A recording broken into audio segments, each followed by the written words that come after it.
My wife's idea of helping her mother involves more eyeliner than oxygen tanks. Funny that. I watched Cara apply her third coat of mascara in our bedroom mirror, her phone buzzing like an angry wasp on the nightstand. She'd been getting these urgent calls from her mother for weeks now, each one requiring an overnight visit that left her looking more refreshed than exhausted. "Mom's having another episode," she said, not meeting my eyes in the reflection. "I should probably stay the night again."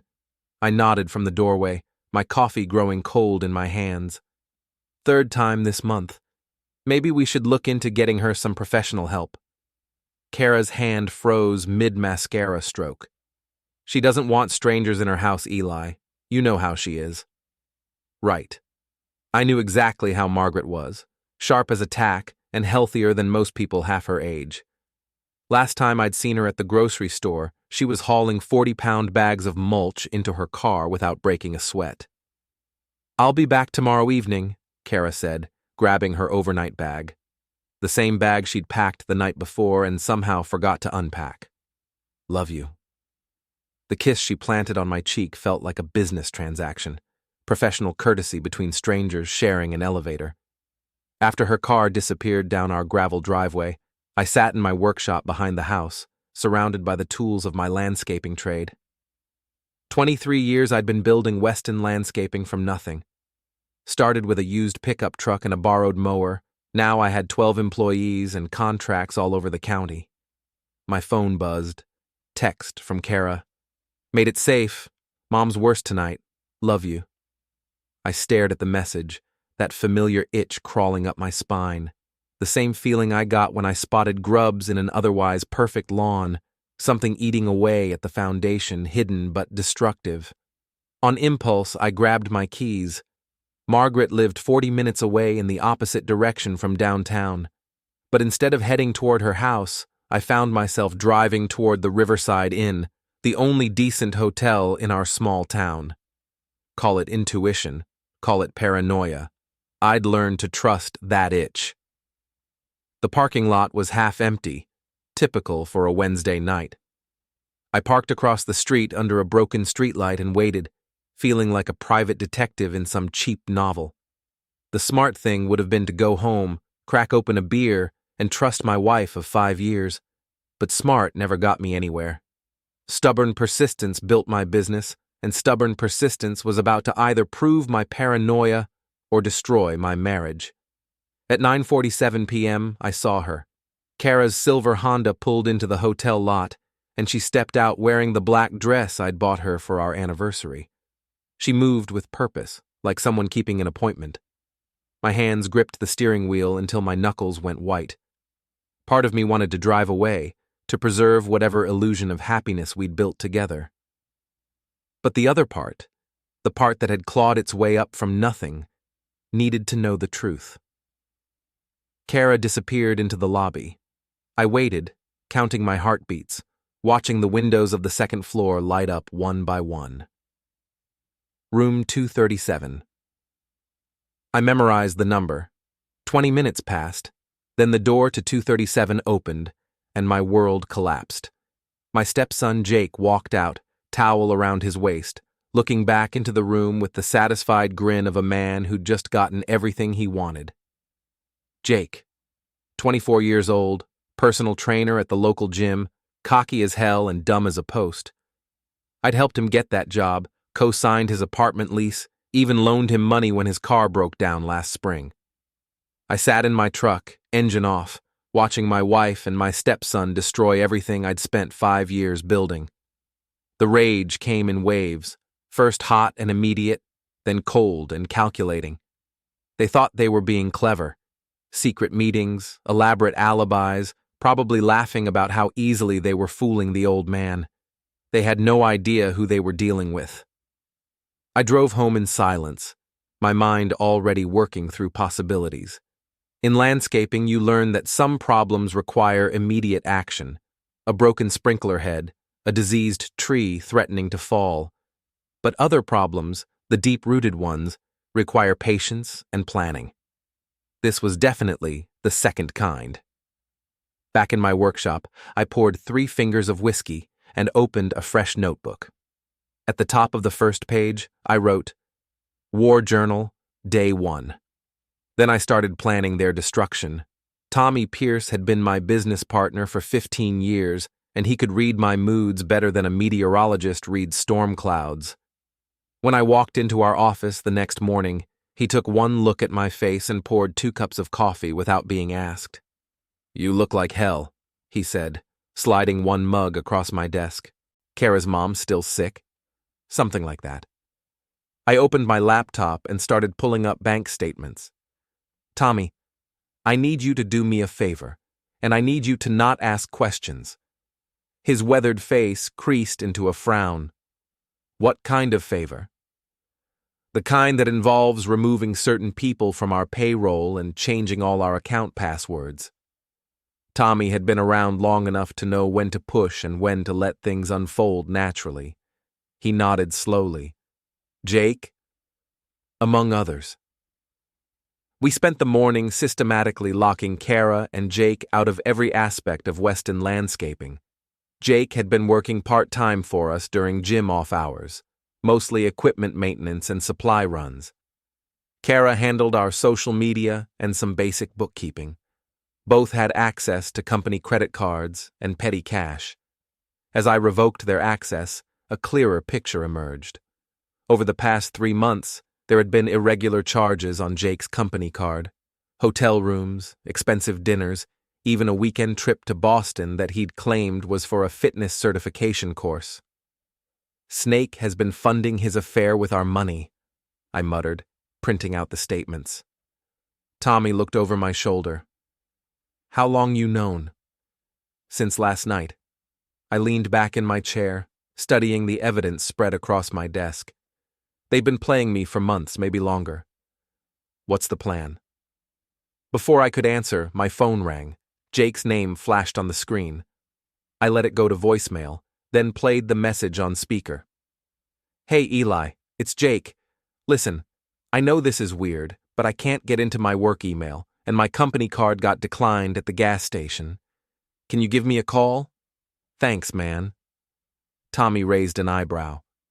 Subtle. Like a brick through a window. I saved the voicemail and made a note in my war journal. He'll figure it out soon enough. That evening, I drove to Murphy's Tavern, the local watering hole where half the town gathered to discuss everyone else's business. If you wanted information to spread in our community, Murphy's was ground zero.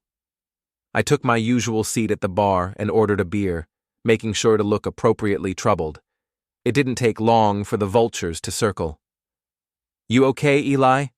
asked Dolores Murphy, the owner's wife and unofficial town gossip coordinator. "You look like someone stole your favorite shovel." "Just family stuff," I said, taking a long pull from my beer. "You know how it is." "Cara's mom still under the weather?" I nodded, letting my expression suggest there was more to the story. "She's been staying over there a lot lately, trying to help out." Dolores leaned closer, her radar pinging. "That's sweet of her, though I could have sworn I saw her car at the Riverside Inn yesterday evening. Must have been someone else's Honda." "Perfect." I let my face register just a flicker of confusion before covering it with a forced smile. Must have been. She was definitely at Margaret's. The seed was planted. By tomorrow, half the town would be wondering why Cara's car was at the hotel when she was supposed to be caring for her sick mother. My phone buzzed. Text from Cara. "Mom's feeling better. Home tomorrow afternoon. Miss you." I typed back, "Miss you too. Take your time." 3 more voicemails from Jake were waiting when I got home, each one more desperate than the last, asking about his work access and whether there was some kind of computer glitch. In the final message, his voice had an edge of panic. "Eli, seriously, I need to talk to you. Something's wrong with all my accounts. Call me back, okay? This is important." I saved all 3 messages and made detailed notes about the timestamps and Jake's emotional state.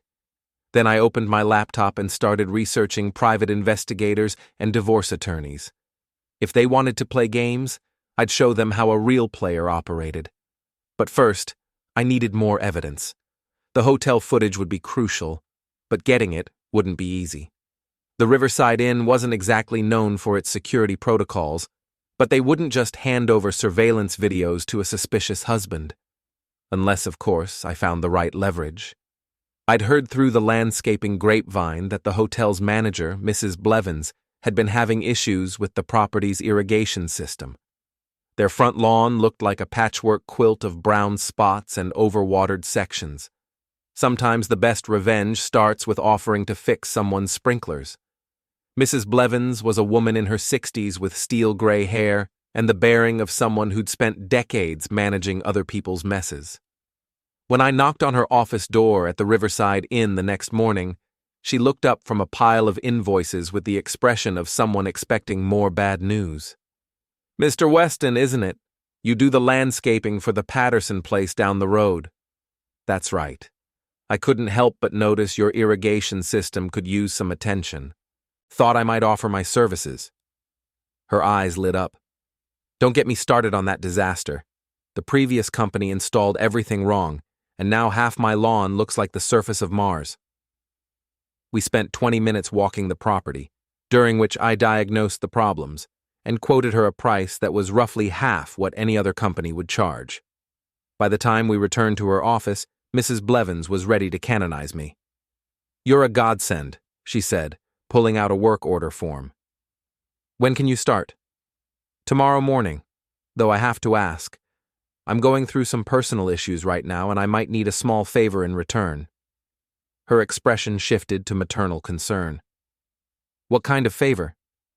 "My wife's been acting strange lately, and I have reason to believe she might be meeting someone here. I don't want to make accusations without proof, but if there's any way you could check your security footage from last night." Mrs. Blevins' face hardened. She'd clearly dealt with this situation before. "Room number?" 237. She turned to her computer and pulled up the hotel's reservation system. "Registered to a Jake Morrison, paid cash for 3 nights. Morrison was Jake's mother's maiden name. At least he'd been smart enough not to use his real identity, though paying cash for multiple nights suggested this wasn't their first rodeo. "I can't officially show you the security footage," Mrs. Blevins said carefully, "but I might accidentally leave my office unlocked during lunch tomorrow while the footage is queued up on my computer. Say, around noon? I appreciate your discretion. Honey, I've been in the hospitality business for 30 years. I've seen every kind of human drama you can imagine. The least I can do is help an honest man find out the truth." I left the hotel with a signed contract for the irrigation work and a promise of video evidence within 24 hours. But first, I had a more immediate confrontation to handle. Jake's apartment was in a converted warehouse downtown, the kind of trendy loft that looked better in photographs than in person. I knocked on his door at 6 p.m., knowing he'd be home from the gym and probably working up the courage to call me again. He opened the door shirtless, a protein shake in his hand, and his face went through a series of expressions when he saw me: surprise, guilt, fear, then a forced attempt at normalcy. "Eli, hey man, perfect timing. I've been trying to reach you all day." "I know." I stepped into his apartment without being invited. "We need to talk." The place was exactly what I'd expected: expensive workout equipment, motivational posters, and dirty dishes scattered across every surface. The kind of space occupied by someone who'd never had to work for anything meaningful. "Look, I don't know what's going on with my work accounts," Jake started, but I cut him off with a raised hand. "Stop talking." I walked to his kitchen counter and set down a manila folder. "Open it." His hands shook slightly as he pulled out the contents: bank statements showing the misused company credit card, printed emails between him and Cara discussing their meetings, and a photo I'd taken from my truck showing him leaving room 237. The protein shake slipped from his fingers and exploded across the hardwood floor. "Eli, I can explain." "No, you can't." I kept my voice level, conversational. "You've been stealing from my company to fund your affair with my wife. You've been lying to my face for months while I treated you like family. There's no explanation that makes any of that acceptable." Jake's face went through the classic stages of being caught: denial, bargaining, anger, then back to desperate bargaining. It's not what you think. Cara and we didn't plan this. It just happened. And we've been trying to figure out how to tell you. By charging romantic dinners to my business account, I was going to pay that back. With what money? Your part-time gym salary? I stepped closer, and Jake instinctively backed against his kitchen island. Here's what's going to happen. You're fired, effective immediately. You're going to repay every cent you've stolen, with interest. And if you ever contact my wife again, I'll make sure every gym in the county knows about your creative approach to expense accounts. You can't do this. The fear in his voice was replaced by anger, which was exactly what I'd been hoping for. Angry people make mistakes. Cara loves me, not you.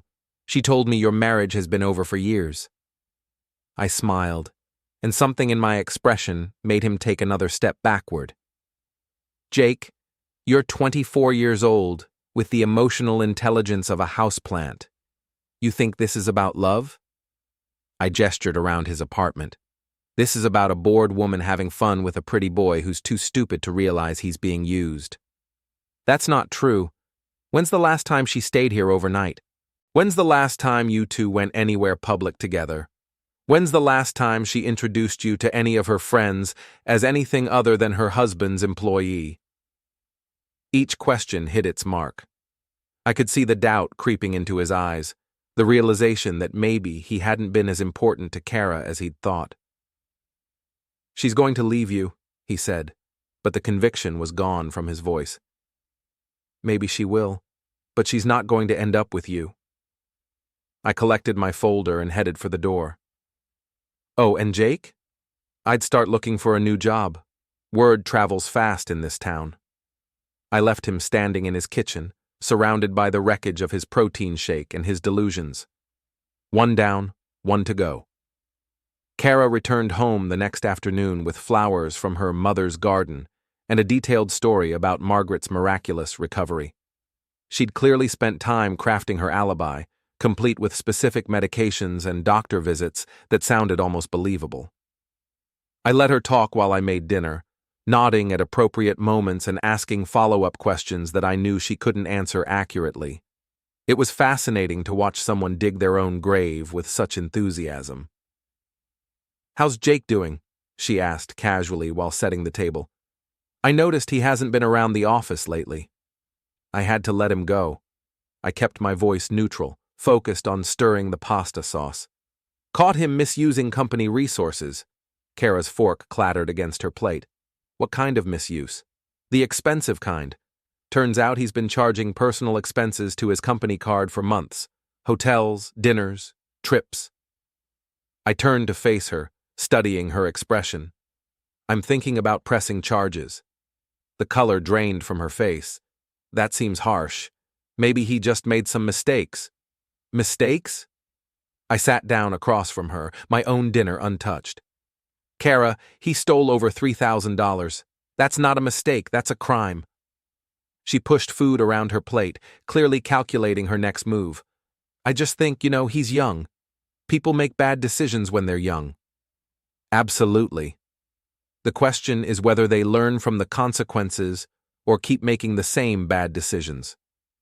I took a bite of my pasta, letting the silence stretch. "Speaking of which, I need to ask you something."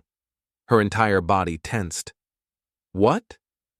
"Dolores Murphy mentioned seeing your car at the Riverside Inn yesterday evening. I told her she must have been mistaken, since you were at your mother's house." Cara's laugh sounded like breaking glass. "She probably saw someone else's Honda. You know how Dolores is, always stirring up drama where none exists." That's what I figured. Though it's funny, Mrs. Blevins at the hotel confirmed they had a guest registered under the name Jake Morrison, same name as Jake's mother's maiden name. I watched my wife's world collapse in real time. Her face went through the same progression as Jake's: shock, fear, desperate calculation. But Cara was smarter than Jake, more experienced at deception. "Eli, I can explain everything. I'm listening." She took a shaky breath, clearly improvising. Jake's been having problems with his girlfriend. He asked me to meet him to talk about it, somewhere private where we wouldn't run into people we knew. At a hotel. The lobby has a quiet seating area. Room 237. The words hung in the air like a final verdict. Cara's mouth opened and closed soundlessly, all her prepared explanations crumbling. "How long?" I asked quietly. "Eli, how long have you been sleeping with my stepson?" The question seemed to break something inside her. The careful mask she'd been wearing for months finally slipped, revealing the person underneath, selfish, entitled, and completely unrepentant. 4 months, she said defiantly. "And before you start playing the victim, let me remind you that our marriage has been over for years. You work 16-hour days, you never want to go anywhere or do anything, and the last time you touched me was our anniversary. So you decided to fuck my stepson." "I decided to find someone who actually appreciates me." She stood up, her dinner abandoned. "Jake makes me feel alive again. He makes me feel beautiful and wanted and stupid enough to think you could steal from my company to fund your affair without getting caught." Her defiance faltered. "What?" I pulled out my phone and played Jake's first voicemail, the one where he mentioned his company card being declined, then the second one, where he asked about his work accounts, then the third, where panic had started creeping into his voice. "You've both been fired," I said calmly. "Your access to all company accounts has been revoked. And tomorrow morning, I'm meeting with my lawyer to discuss divorce proceedings and potential criminal charges for embezzlement." Cara sank back into her chair, the fight going out of her. "You can't prove anything." I set my phone on the table and opened the video file Mrs. Blevins had provided. Security footage from the hotel lobby, time-stamped from the previous evening, showing Cara and Jake entering together and taking the elevator to the second floor. "Actually, I can prove everything." For the first time since I'd known her, Cara had nothing to say.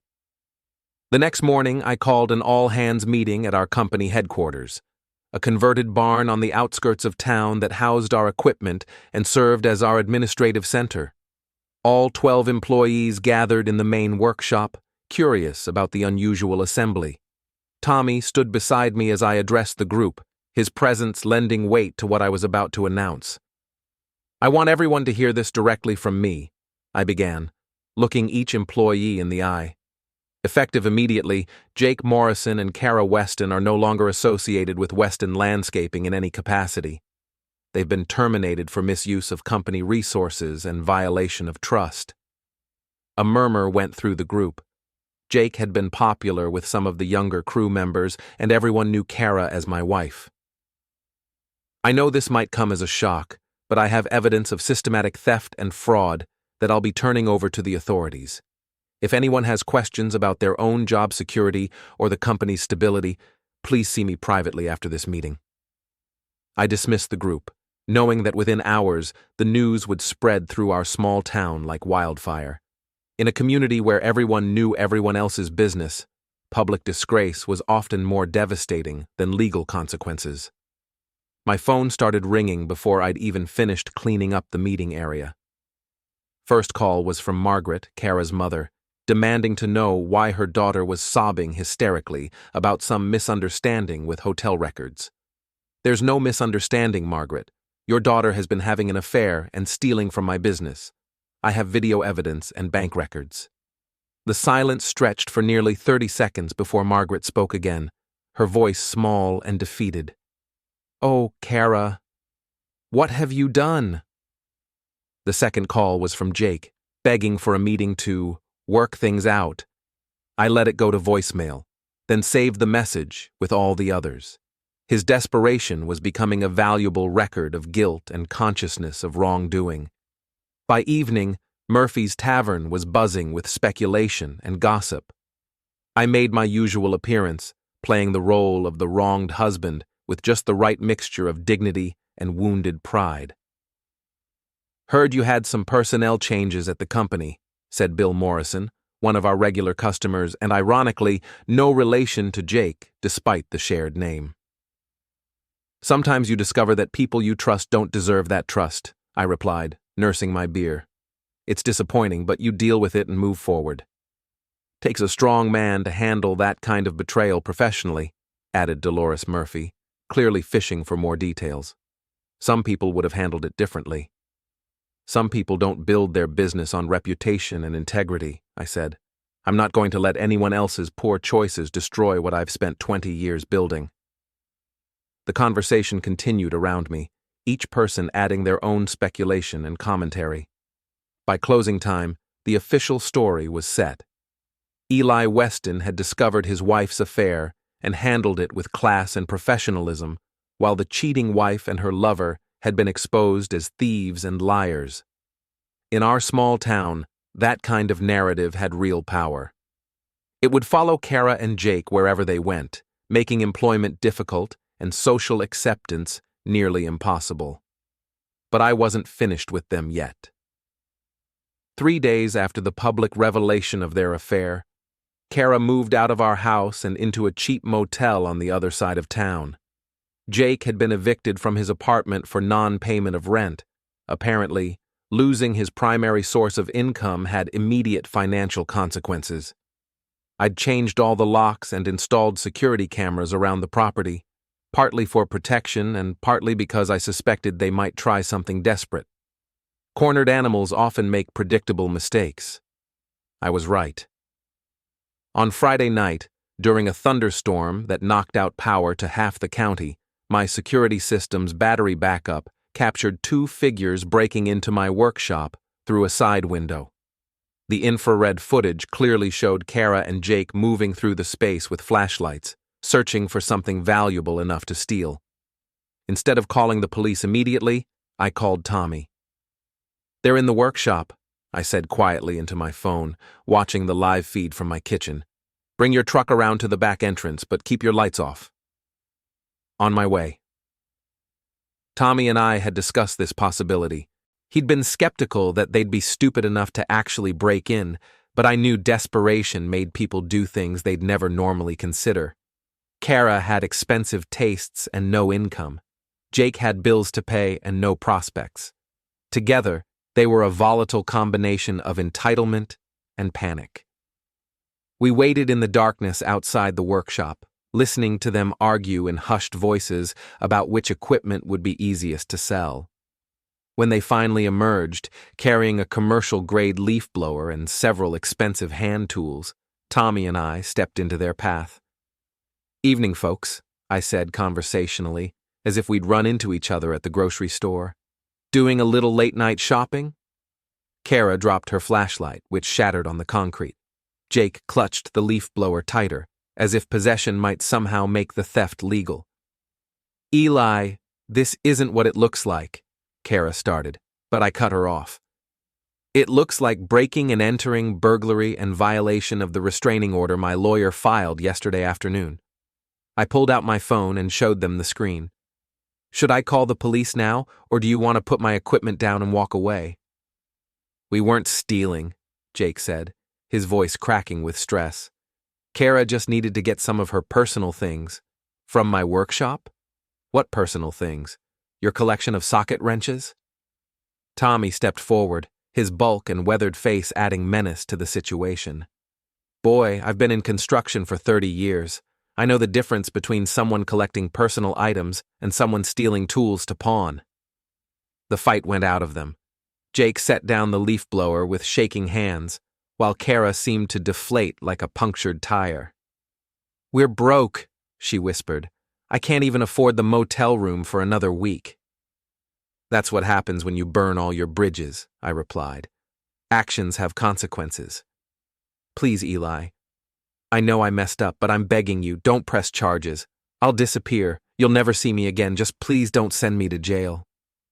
For a moment, looking at my wife, soon-to-be ex-wife, reduced to pleading in the rain outside my workshop, I almost felt sorry for her. Almost. "You should have thought about jail when you were stealing from my company. You should have thought about consequences when you were screwing my stepson in hotel rooms paid for with my money." "That was Jake's idea." "Hey!" Jake's voice cracked with indignation. You're the one who said we deserve to enjoy ourselves, that Eli would never notice." "Shut up!" Cara turned on him with sudden fury. "This is all your fault. If you hadn't been so careless with the credit card—" I watched them turn on each other with the satisfaction of a chess player watching his opponent's pieces collapse. This was exactly what I'd been hoping for. The final destruction of their alliance. The moment when desperation overcame whatever twisted loyalty they'd shared. "You know what?" I said, interrupting their argument. "I'm going to give you both a choice. You can leave town tonight, permanently, and I won't press charges for the break-in. Or you can stay and face the legal consequences of everything you've done." They looked at each other, then back at me, clearly trying to process this unexpected offer. "What's the catch?" Cara asked suspiciously.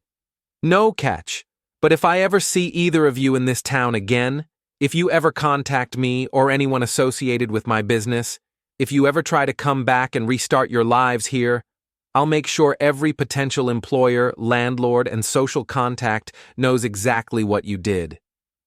"That's blackmail," Jake said weakly. "That's reputation management," Tommy corrected.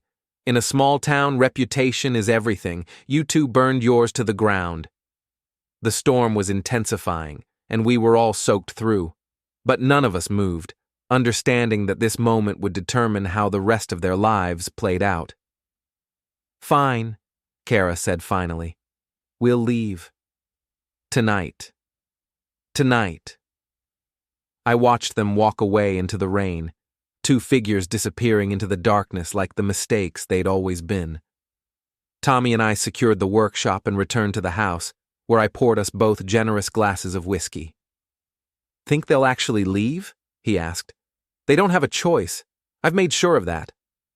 But even as I said it, I knew this wasn't quite over. People like Cara and Jake didn't just fade away quietly. They'd make one more play, one final attempt to salvage something from the wreckage of their situation. I'd be ready for them. The final confrontation came, predictably, at Murphy's Tavern on Saturday night. I'd been expecting it all week, ever since Cara and Jake had failed to leave town as promised. Instead, they'd been making the rounds, trying to drum up sympathy and support for their version of events. According to the gossip network, their story painted me as a controlling, vindictive husband who'd driven his young wife into the arms of another man, then used my business connections to destroy them both out of spite. Jake was positioned as the innocent victim, seduced by an older woman and then abandoned when things got complicated. It was a decent narrative, and it might have worked in a different town with different people. But they'd made a crucial miscalculation. They'd underestimated how much respect I'd built up over 2 decades of honest business dealings and community involvement. I was sitting at my usual spot at the bar when they walked in together, clearly having planned this confrontation. The entire tavern went quiet, that particular small-town silence that precedes either violence or entertainment. Cara approached me first, her face flushed with alcohol and righteous indignation. "I want everyone here to know the truth about Eli Weston," she announced loudly, turning to address the room. "He's not the victim he's pretending to be. He's a controlling, emotionally abusive man who made my life miserable for years." A few murmurs rippled through the crowd, but most people just watched and waited. This was better than cable television. He monitored my every move, questioned every friendship, and made me feel like a prisoner in my own home, Cara continued, warming to her theme. When I finally found someone who treated me with respect and kindness, he used his money and influence to destroy us both. She was good. I had to give her credit. The performance was convincing, hitting all the right emotional notes. If I hadn't known the truth, I might have felt sorry for her myself. Jake stepped up beside her, playing his role as the noble defender. Eli ruined my life because he couldn't handle the fact that his wife found happiness with someone else. He got me fired, evicted from my apartment, and blacklisted from every gym in the county. "That's a compelling story," I said calmly, not turning around on my bar stool. "Very dramatic, very emotional. Complete bullshit, but well presented. It's the truth. Cara's voice cracked with manufactured emotion. The truth? I finally turned to face them, and something in my expression made Jake take a step backward. The truth is that you've been stealing from my company for months to fund your affair. The truth is that you charged over $3,000 in hotel rooms and romantic dinners to my business accounts. The truth is that I have video evidence of your meetings, bank records of your theft, and documentation of every lie you've told. I pulled out my phone and connected it to the tavern's sound system, a feature Dolores had installed for karaoke nights. Jake's desperate voicemails filled the room, each one more panicked than the last, clearly indicating his knowledge of wrongdoing. Then came the audio from my kitchen conversation with Cara, where she'd admitted to the 4-month affair and blamed me for driving her to it. The room was silent, except for the damning evidence of their own voices. "You recorded us without permission!" Cara shrieked. "That's illegal!" "Actually, it's not," said a new voice from the back of the room. Detective Ruth Morrison, who'd been quietly nursing a beer in the corner, stepped forward. "Massachusetts is a one-party consent state. As long as one person in the conversation knows it's being recorded, it's perfectly legal." Detective Morrison was a 20-year veteran of the force, respected by everyone in town for her fairness and competence. Her presence gave official weight to the proceedings. "Furthermore," she continued, "based on what I just heard, there's probable cause to investigate charges of embezzlement, fraud, and conspiracy to commit theft. We were going to pay it back." "With what money?" I asked. "You're unemployed and unemployable. Cara's living in a motel room and can't afford another night's rent. Where exactly were you planning to get $3,000? "We have a plan." Cara started, but Jake cut her off. "No, we don't. We have nothing. You said this would work out, that we could make Eli look like the bad guy and get people on our side, but nobody believes us." "Shut up, Jake." "Why should I? This whole thing was your idea. You're the one who said we could take some equipment from his workshop, that he owed us for all the work we'd done." I said, "Shut up!" But it was too late. Jake's panic had broken their united front, and now they were turning on each other in front of the entire town. The crowd watched in fascination as their relationship disintegrated in real time. "You know what the really funny part is?" I said, raising my voice to cut through their argument. "You actually thought you were in love. You thought this was some great romance, star-crossed lovers against the cruel world." I stood up and faced them both, letting my contempt show clearly for the first time. "But it was never about love. Cara, you were bored and wanted to feel young again, so you picked the prettiest, dumbest boy you could find. And Jake, you thought you were getting a mature woman who'd take care of you, but you were just a toy she got tired of playing with." "That's not true," Cara said weakly. "Isn't it? When's the last time you two spent time together that didn't involve closeness or complaining about me? When's the last time you had a conversation about anything meaningful? When's the last time either of you made a sacrifice for the other person's benefit?" Their silence was answer enough. "You destroyed my marriage, stole from my business, and betrayed my trust," I continued. "But the worst part is that you did it all for something that was never real in the first place." Detective Morrison stepped forward again. "Mr. Morrison, Ms. Weston, I'm going to need you both to come down to the station for questioning regarding the theft allegations." "Wait," Cara said desperately. "Eli, please. We can work this out. I'll sign any divorce papers you want. I'll admit to everything. Just please don't press charges." I looked at her for a long moment. This woman I'd once loved enough to marry, now reduced to begging in front of a room full of strangers. "You're right about one thing," I said finally. "This is over, but not because I'm showing you mercy. It's over because you're not worth any more of my time or energy." I turned to Detective Morrison. "I'll be pressing full charges for embezzlement and fraud. I'll also be filing civil suits to recover damages and legal costs." The detective nodded, and placed her hand on Cara's shoulder. "Ma'am, you have the right to remain silent." As she read them their rights, I finished my beer and left money on the bar. The crowd parted to let me through, and I could feel their eyes on my back, not with pity, but with respect. Outside, the night air was cool and clean. I stood in the parking lot for a moment, looking up at the stars and feeling something I hadn't experienced in months. Peace. My phone buzzed with a text from Tommy. "Saw the news? Drinks tomorrow to celebrate?" I typed back, "Absolutely. I'm buying." 23 years I'd spent building Weston Landscaping from nothing. 5 years I'd invested in a marriage that turned out to be a lie. But both had taught me the same fundamental lesson.